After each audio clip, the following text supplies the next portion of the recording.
Good morning. Welcome to the Strasburg Presbyterian Church and especially to our Abba Sunday School class. Today we're going to be presenting the lesson number 12 for the spring quarter 2020. These lessons are taken from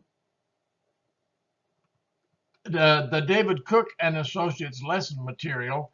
The PowerPoint presentation I have adapted somewhat in order to make it fit the needs of my audience a little better.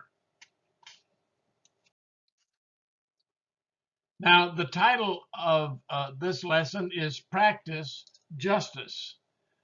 Notice that this is not an interrogative, a question, it's a command. We ought to practice justice. And it follows upon this quarter's theme, which is justice in the prophets. We've gone through quite a few of the Old Testament prophets. The only ones we have missed so far are the major prophets. We're going to be discussing one of those today. We're going to be entering a study of the prophet Jeremiah, the 21st chapter of his prophecy, to be exact.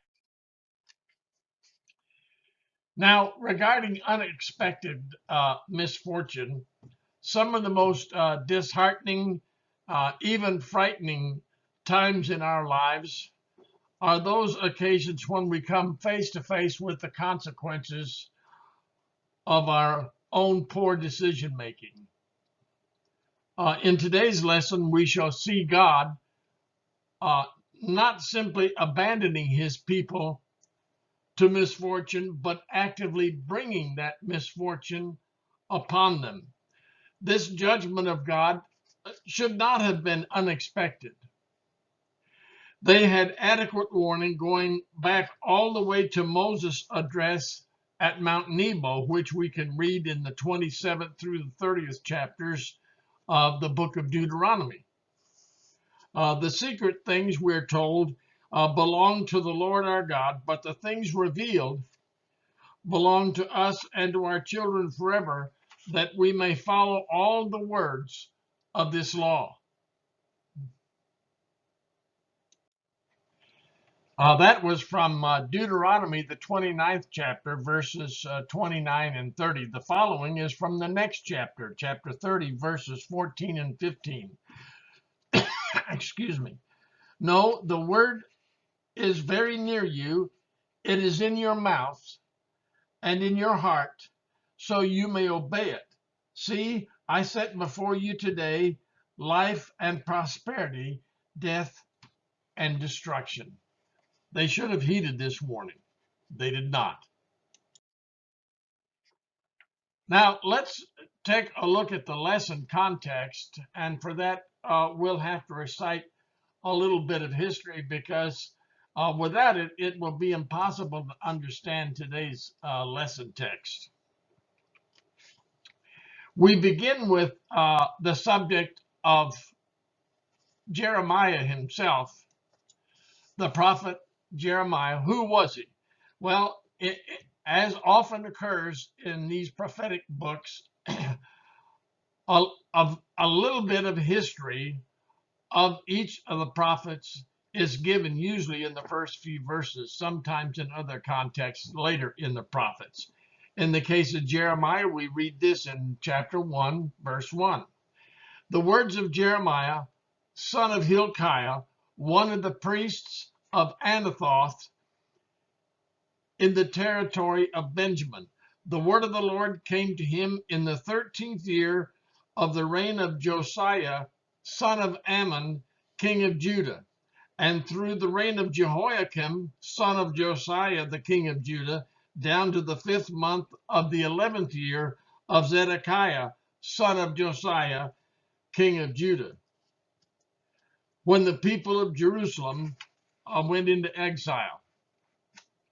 Now, let's consider this list of prophets that he mentions. He begins in Josiah's reign, more especially, he says, in the 13th year of that reign.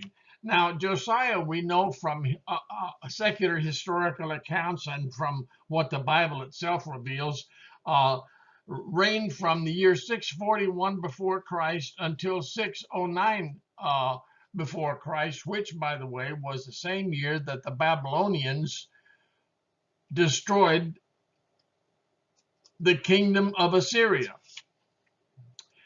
Shallum followed him, but he only reigned a few months before being taken captive into Egypt by Pharaoh Necho.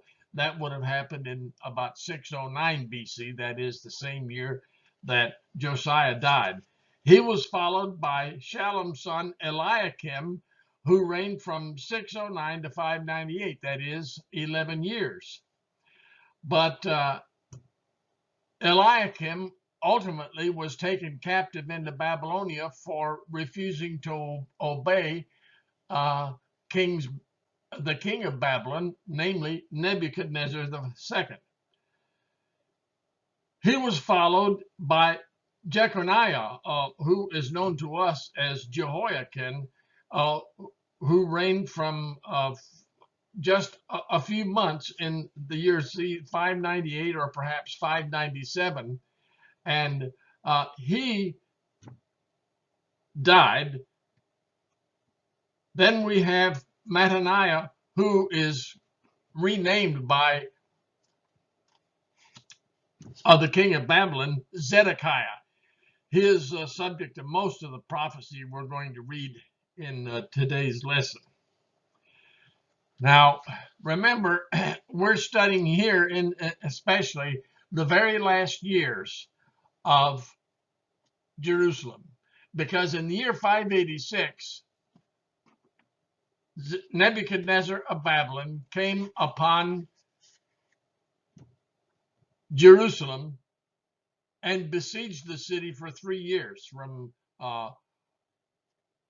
roughly 489 or 490 to the year 486 BC. After a 3-year siege, the city fell and the history of Israel ended. That is, before it is taken up again after the restoration, of which more later. We should note also that Jeremiah was the son of one Hilkiah, who was a member of the priestly class, and so he would have lived and been familiar with the circumstances in the capital city of Jerusalem itself. Now, his home was, we're told, Anathoth, which was a Benjamite village located about 3 or 4 miles northeast of Jerusalem, in the hill country of that area. And Anathoth was one of those 48 cities which, during the settlement of Canaan under Joshua, was set aside for the priestly class, that is, the tribe of Levi. Levi did not get an apportionment of the land as the other 12 tribes did. Well, 11 tribes, but then you have Ephraim and Manasseh, who were Joseph's son. He, being considered the firstborn of his father, got 2 allotments, a double portion. And this he divided between his 2 sons, and they each had a separate tribal allotment. The Levites did not, so they were granted 48 cities for them to raise crops, livestock, and so on. In other words, to provide themselves a livelihood. Now, until the fall of Jerusalem, we know that Jeremiah lived almost entirely in the confines of the city's walls. At that time, from just a few short years after Josiah, who was, by the way, the last good king that Israel had, within a few years after his death, most of the fortified towns in Judah had been destroyed and their people deported into Babylon. Jerusalem was the only city of significant size left. And as I said, the king of Babylon brought his armies to besiege the town. That is, they surround it and cut off all of its supplies. He was ultimately carried away captivity into Egypt, or that is to say, he escaped with some other Israelites into Egypt. In about 570, he was deported to Babylon, where ultimately he died. As to his identity, we already discovered. His time, we also talked about. His ministry began in the 13th year of Josiah and lasted until well after the carrying away of captivity of the Judahites existing in Jerusalem at the time of its destruction.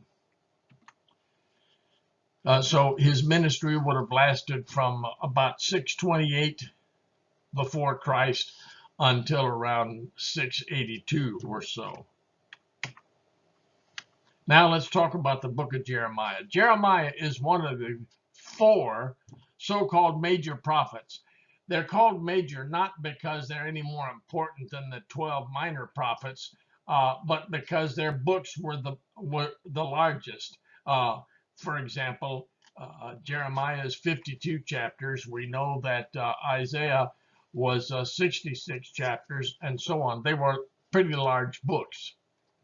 And for that reason, they are called major prophets. The 12 minor prophets, some of their books are only 2 or 3 chapters in length, and we're talking very brief chapters at that.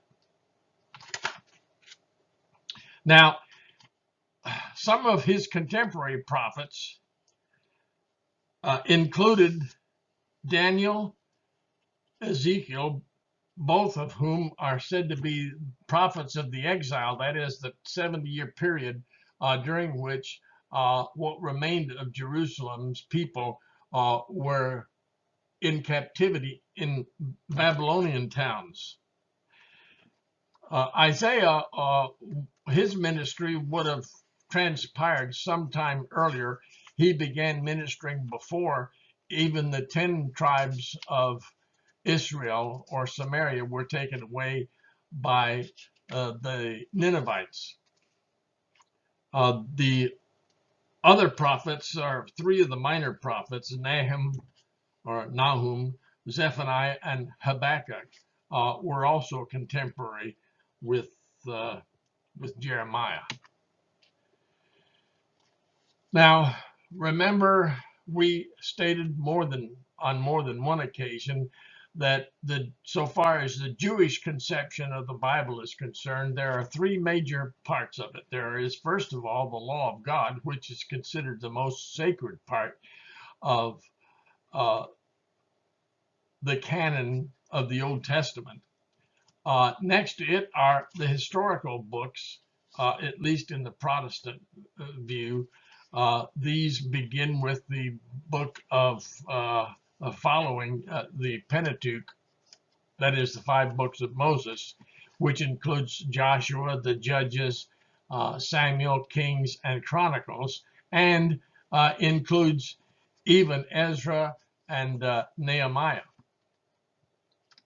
Then there's this 3rd group of books, which are called the writings, or in Greek, hagiographa, which means holy writings. Jeremiah, as I said, is one of the prophetic books. Its major themes are basically 4, and these have to do with the sins of Israel and the consequences of those sins. First,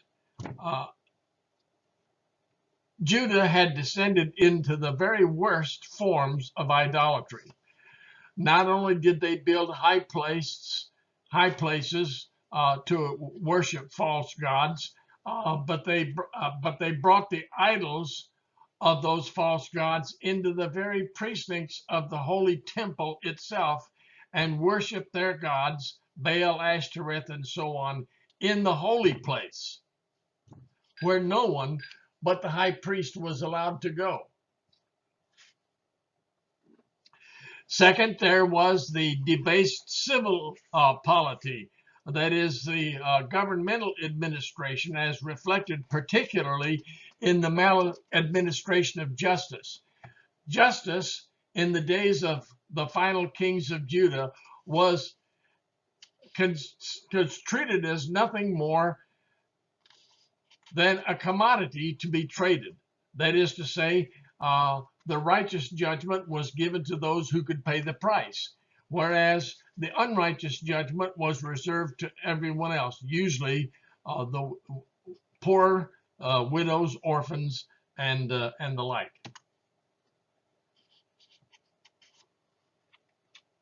Now, the third major theme is the perverted religious institutions. We find not only from Jeremiah, but from other prophets we've already read that the priesthood was corrupt.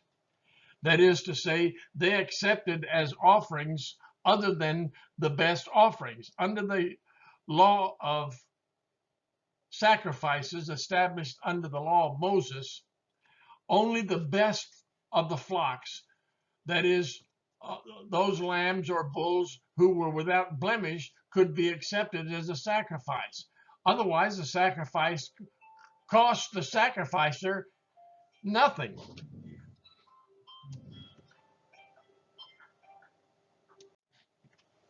In addition, the prophets were lying.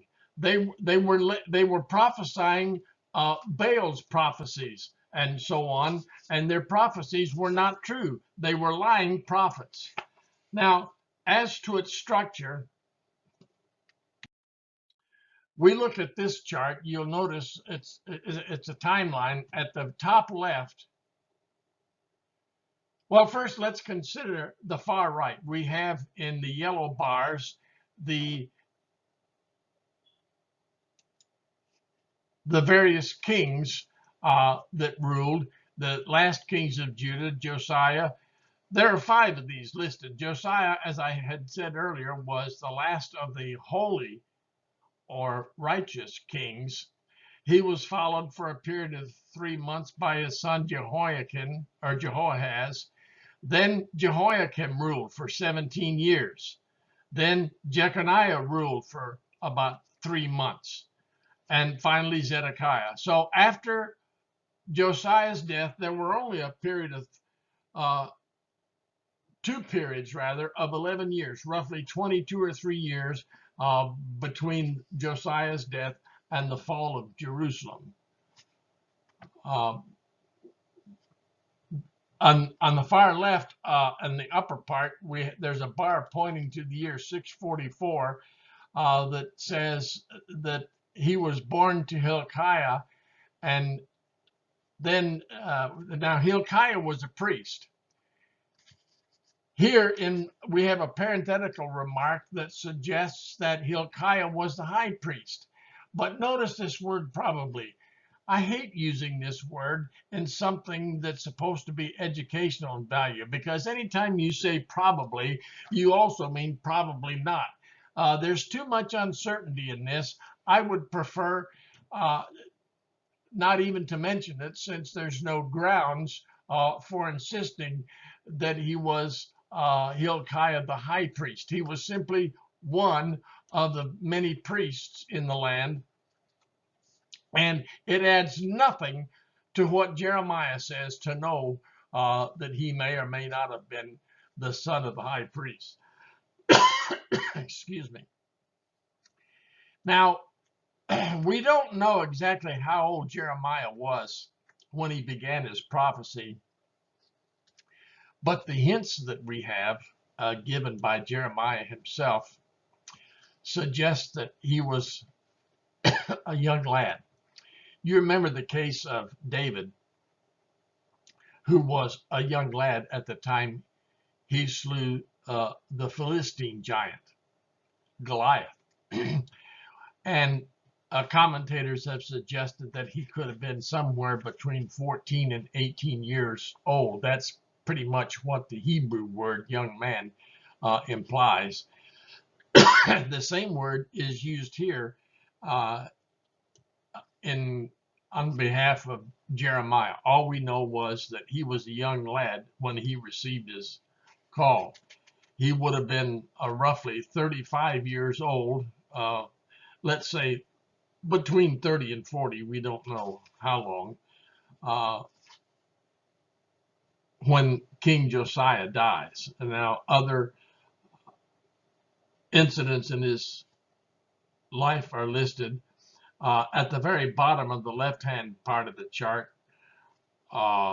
he was, it said 58 years old when he was taken to Egypt by force. Well, we don't know how long after that he lived. We do know that he was eventually deported from Egypt into Babylon. Here's another form of the same timeline. Over here at 609, we have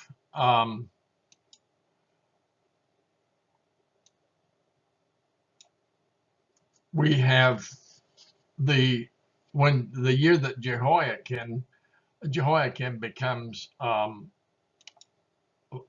the king of the land, and all the way over here on the right, 586 BC, is when Jerusalem was finally taken captive by Babylon. And in between here, other dates and significant events that occurred during Jeremiah's life are presented. Here's a look at the book itself. As you can see, it's divided into three chapters, three sections, and actually the person who put this chart together would have been better served had he divided it into 4 parts.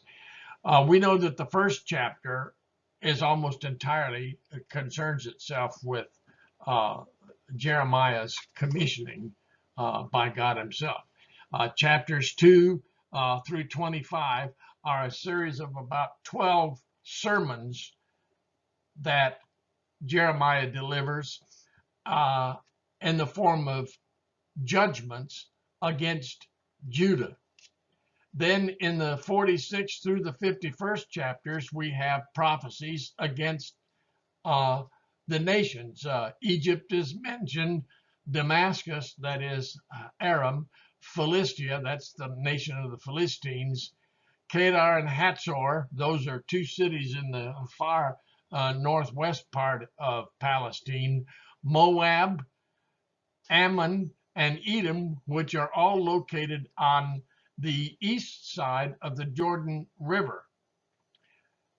Then we have finally Babylon itself is prophesied against. The final chapter is the 52nd chapter, which is a graphic description of the destruction of Jerusalem itself. This event is recorded in 2 Kings, the final chapter, in the final chapter of 2 Chronicles, and also in the 36th chapter, I believe it is, of Isaiah gives considerable details concerning that event. Now, the part that our text comes from the 21st chapter of Jeremiah, which, contextually speaking, is located in the 9th of those 12 sermons I mentioned that take up chapters 2 through 25. As chapter 21 opens, 2 men are sent by Judah's final king Zedekiah to the prophet Jeremiah. These are 2 ambassadors, messengers, call them, from Zedekiah to Jeremiah. Their purpose was to enlist Jeremiah's help to ensure God's aid against King Nebuchadnezzar of Babylon. Well, they were going to get a surprise. Currently, at the time this events in this chapter occur, Jerusalem is being besieged. As I mentioned, their last 3 years of existence, they were under siege by the Babylonians, which means that the whole city was surrounded and all avenues of communication with the outside world are cut off. That means that whatever food existed when the siege began diminished during the whole 3-year period. After a while, the diminished rations would lead to weakness, bodily weakness of the people, which in turn would lead to increasing prevalence of diseases and even perhaps the plague. And finally, when the walls of the town were breached, the Babylonians took the lives of a great many of the Jerusalemites by the sword. Not very many survived. Zedekiah has the impression that since God has protected Jerusalem in the past, he might do so again. He apparently remembered the stories of King Hezekiah, who lived quite a few years before. He also, like Josiah, had been a righteous king. He led reforms in the land, almost a religious reformation. And during his reign, the king of Assyria came against Jerusalem. They had taken many of the fortified towns in Samaria, then came to Jerusalem and were going to destroy the city of Jerusalem. The king of Assyria made boastful claims about how powerful his army was and so on. And Hezekiah, the righteous king, prayed and the prophets interceded for him, and God answered his prayer and told them that he would deliver them. And indeed, on the very night before the Assyrian forces were to begin their offensive to breach the walls of Jerusalem, the death angel, that is the angel of Jehovah, descended upon the Assyrian camp and slew 185,000 of them, whereupon the Assyrian king and his army retreated into the distance, leaving Jerusalem to survive another few decades. But if Zedekiah thinks that the same thing is going to befall his kingdom under his kingship, he was sadly mistaken, because in the first place, Hezekiah was a righteous king. Zedekiah was as evil a king as one could possibly imagine. Jeremiah's response shows that the request demonstrated a fundamental misunderstanding of Judah's standing before God.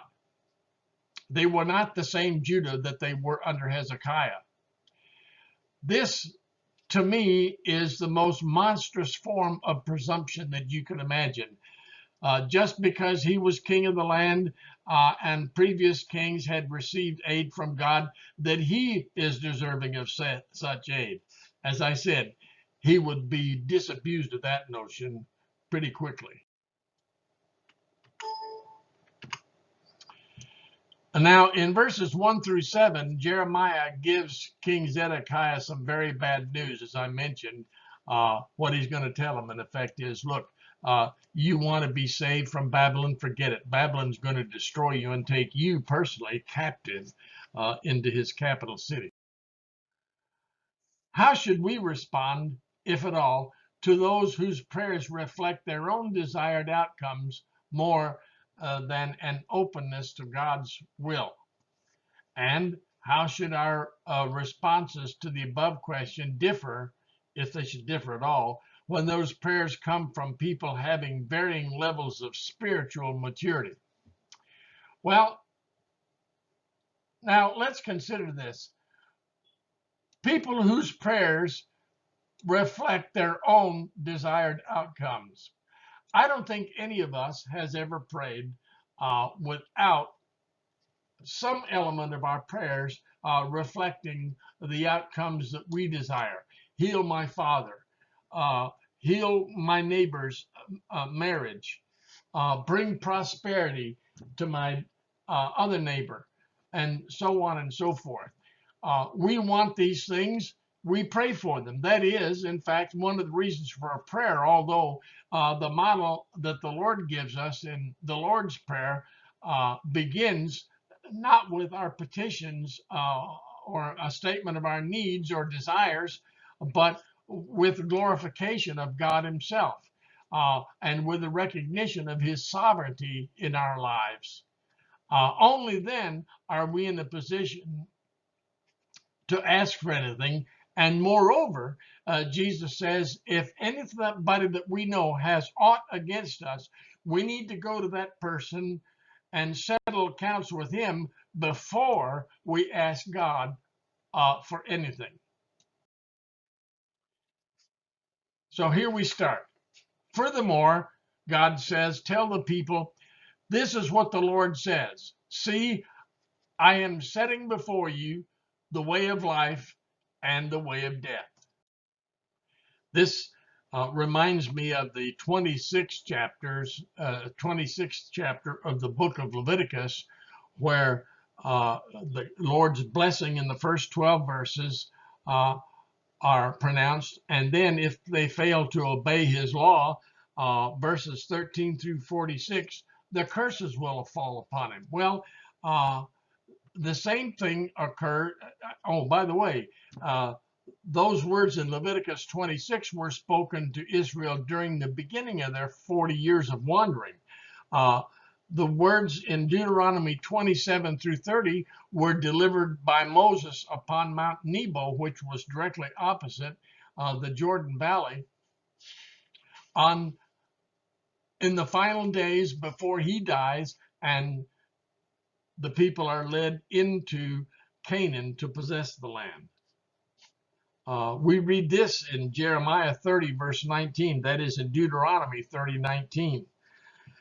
This day I call the heavens and the earth as witness against you that I have set before you life and death, blessings and curses. Now, he says, choose life so that you and your children may live.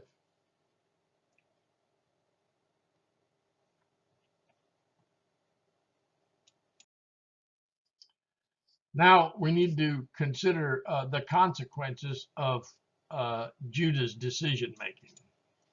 Whoever stays in this city will die by the sword, by famine, or by plague.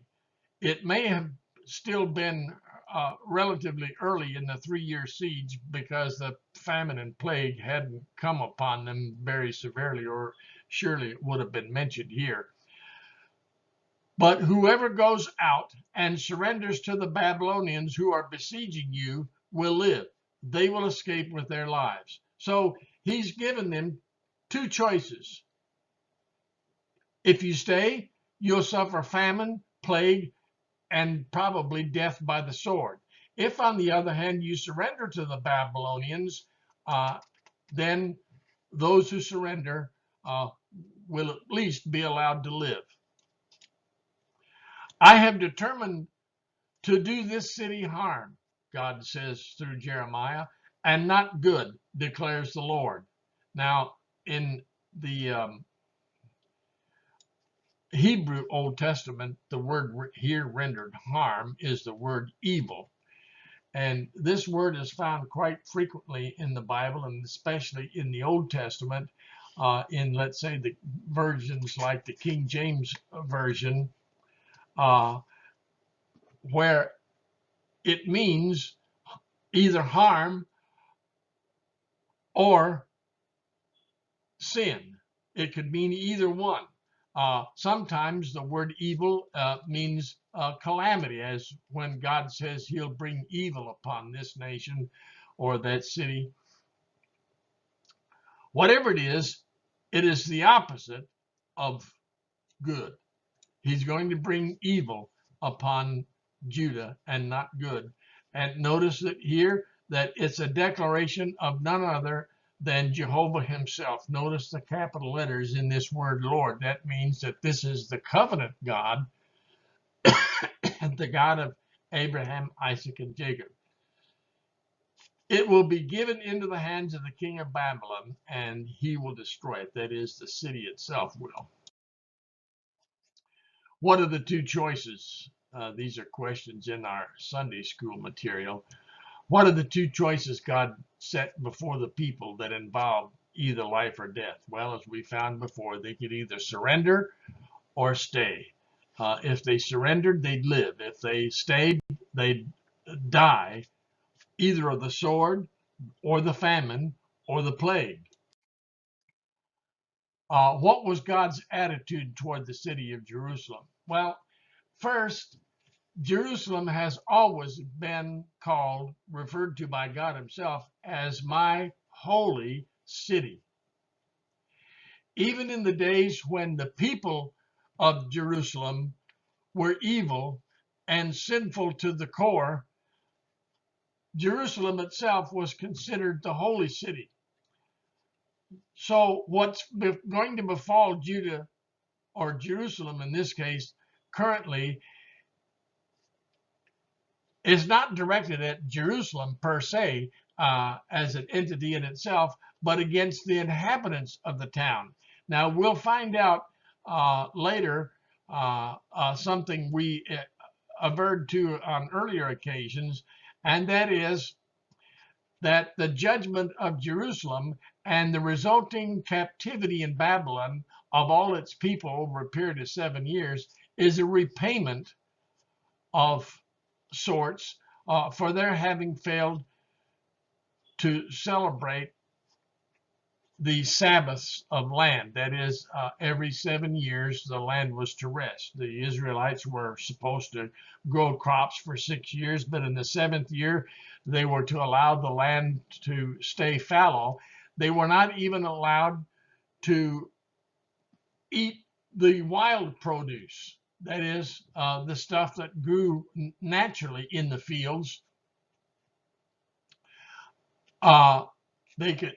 They wouldn't eat any of it.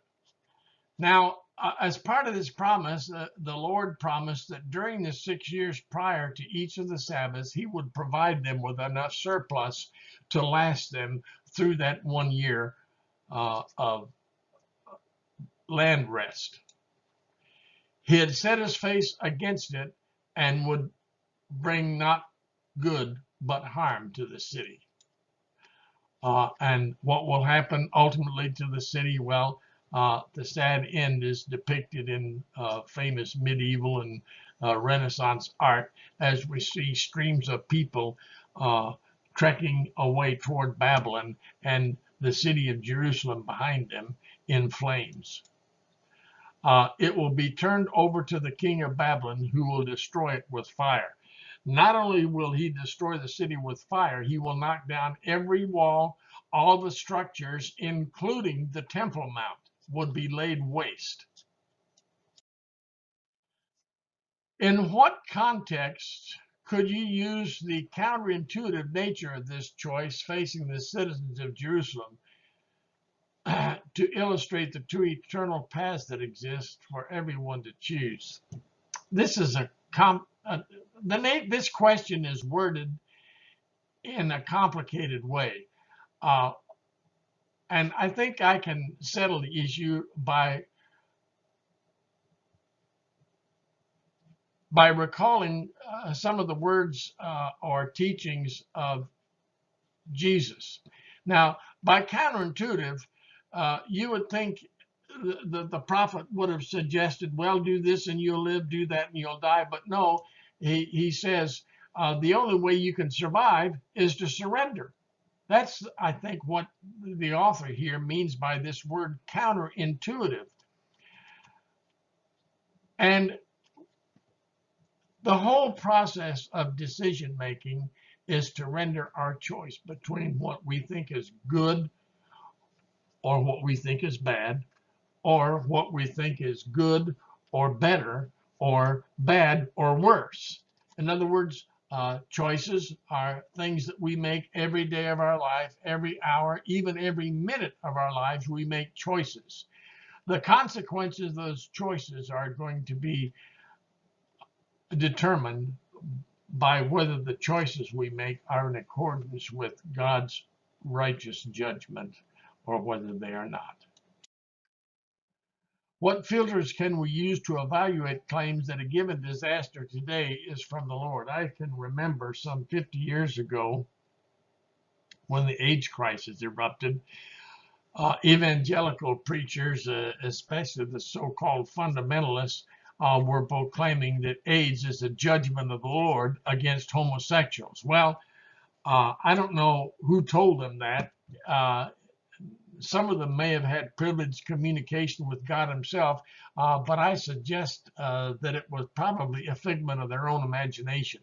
Now, in a sense, they were correct. All evil, all sickness is a result of sin in the lives of people, and or sometimes, perhaps, as in the case of some of the sick that Jesus healed, as we hear himself say, it was a means of testing their faith. But sickness itself, whether particular examples of it are true in this case, was brought upon by sin. Before Adam and Eve ate that forbidden fruit, there was no illness, there was no sickness. So how do we evaluate claims that a given disaster today is from the Lord? Well, the only filter I know of to examine contemporary events is the filter of God's Word. Does such a claim match what we see revealed in God's Word? If it does, then perhaps the claim is true. If it does not, almost certainly the claim is untrue. Now, let's look at the judgment that was to befall the land. Moreover, say to the royal house, now look here to whom this prophecy is directed. It's directed at King Zedekiah and all his royal servants and ministers whose residence is in or about the palace. Hear the word of the Lord. And this is a message that we see frequently in the prophets especially. Hear the word of the Lord. Not just listen to and attend to it through your oral senses, but to apply your understanding to the words you hear and to obey the words that you hear. This is what the Lord says to you, house of David. Administer justice every morning. Rescue from the hand of the oppressor the one who has been robbed, or my wrath will break out and burn like fire because of the evil you have done. Burn with fire that no one can quench. Now he says in verses 13 and 14, I am against you, Jerusalem.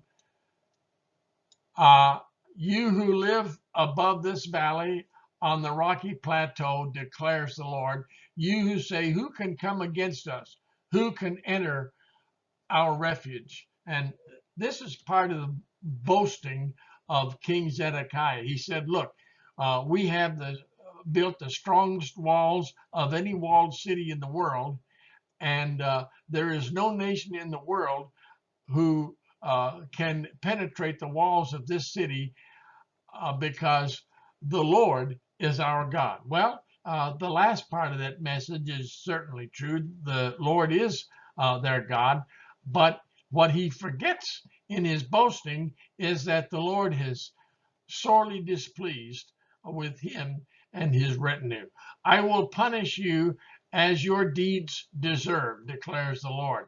And this phrase, as your deeds deserve, because he was engaged in idolatry, which throughout the Old Testament is looked at in a figurative sense as a form of adultery. You're considered married to God if you're part of God's people. And to abandon him for an idol is much the same as you abandoning your wife for a whore.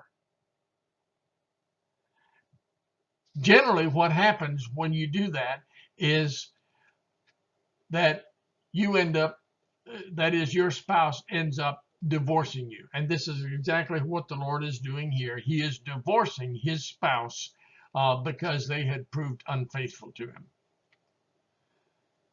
I will kindle a fire in your forests that will consume everything around you. Now, the commentators on this passage are quick to inform us that there's something wrong here. Number one, in the first place, there are very few trees in and around Jerusalem itself. The place is practically treeless. Now, further west, beyond the ridges that extend north and south up the middle of the land of Canaan, there are forests aplenty, but not in this place. Well, what could he mean here? I will kindle a fire in your forest. Well, why can't we consider this a figurative expression? Anything of value that these people possess, their homes, the contents of those homes, etc., are considered as a forest, and he will set it afire, and the forest will be consumed. What clue is given in verse 12 about what the leaders of Jerusalem had been doing wrong? Well, they had not been executing justice every day. Now, when Jeremiah told them that they should execute justice every morning, one of two things could be,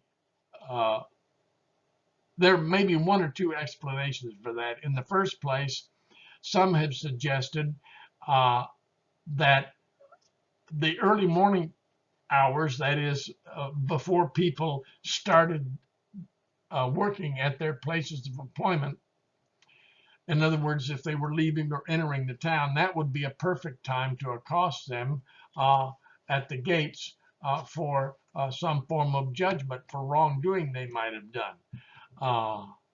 Or it could be simply a figurative expression saying that as the morning is the first part of the day, that justice is something they should seek early on every day. In what way did Jerusalem's physical situation give them a false sense of security? Well, they were located in kind of a decline, a valley of sorts, between two great mountain ranges, one on the far side of the Jordan, the other one to the west of them.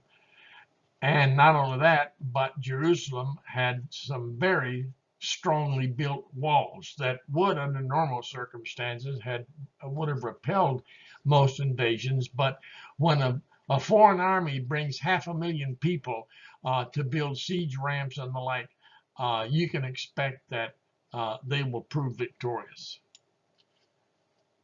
Now, to suggest here, as the answer of our lesson makers suggests, that they were at the top of a mountain, this isn't true. Although Mount Moriah is the tallest eminence in the city of Jerusalem, it's not truly a mountain, it's just a tall hill.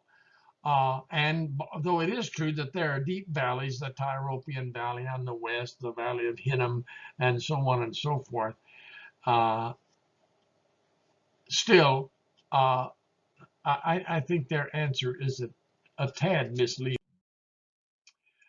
Who was their greater opponent, the king of Babylon or the Lord God? Well,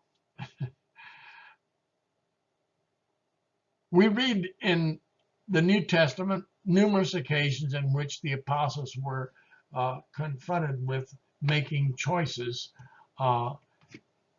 either to preach the gospel or to keep silent. The civil authorities in several towns told them, look, no more gospel preaching. You can go to some other town if you want to do that sort of thing. And their answer almost always was the same. Well, should we obey God or man? This is a self-answering question. That is, we should obey the Lord, since he would use the Babylonians to punish the people and nothing would stop them. I think Jesus was quoted once as saying, look, we should not fear him that hath power over the body to put it to death, but rather him who has power over the soul to send it to hell. How would you respond to someone who says that the Lord's promise to punish contradicts the claim that God is love? Well, I would refer you to the 12th chapter of Hebrews, which is largely a chapter concerning discipline of children.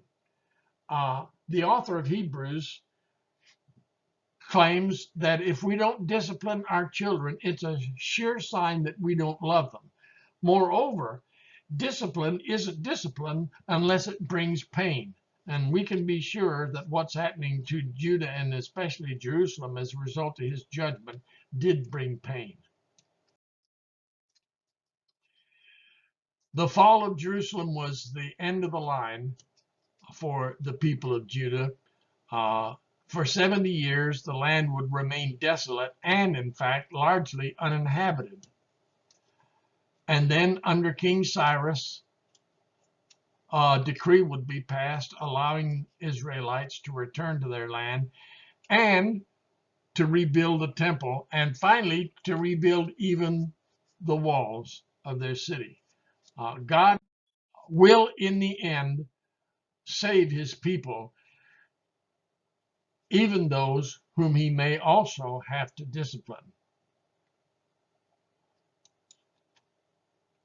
Now, we need to examine several questions. How does today's lesson text from Jeremiah refute the thinking expressed in each of the following scenarios? Well, a person lives selfishly and sinfully for years, but when crisis comes to his life, he expects God to answer his prayer for help.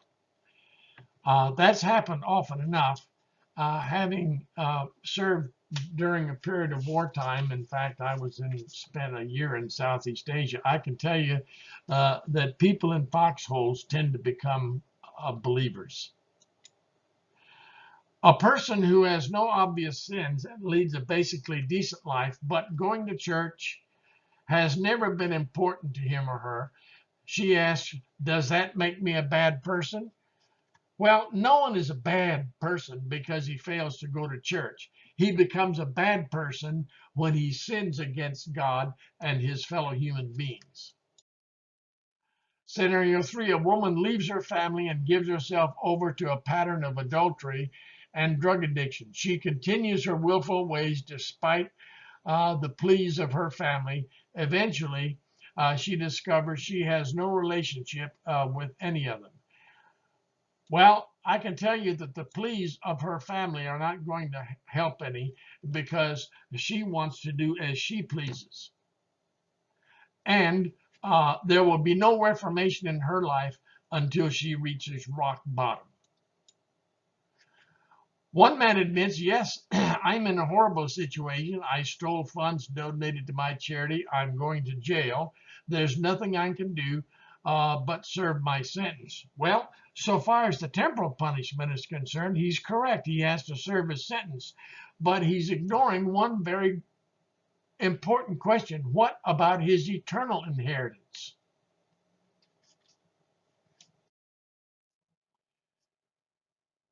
As the prophet says, well, not just Jeremiah, but all the prophets, going all the way back to Moses, we have to choose the way of life. Next week's lesson is going to be pretty much the same. It'll follow in the 22nd chapter of Jeremiah, where we studied the 21st day. God bless you until then.